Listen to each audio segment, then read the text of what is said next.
রাসূল সাল্লাল্লাহু আলাইহি ওয়াসাল্লামের কাছে এসে যদি কেউ বলতে, ইয়া রাসূলুল্লাহ আমি খুব অসুস্থ, রাসূল সাল্লাল্লাহু আলাইহি ওয়াসাল্লাম কি বলতেন জানেন? রাসূল সাল্লাল্লাহু আলাইহি ওয়াসাল্লাম বলতেন, লা বাসা আলাইকা তুহুরুন ইনশাআল্লাহ।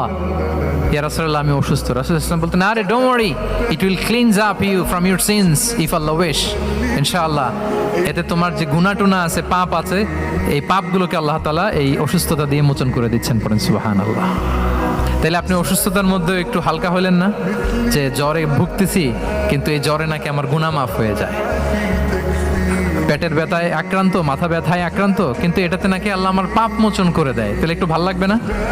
তাহলে দেখেন, একটা কঠিন পরিবেশকে রাসূল সাল্লাল্লাহু আলাইহি ওয়াসাল্লাম শহজ করতেন। অসুস্থ শুনলেই লা বাস তুহুরুন ইনশাআল্লাহ, আর কিছু হবে না, আল্লাহ তোমার গুনাহ মাফ করে দিচ্ছে।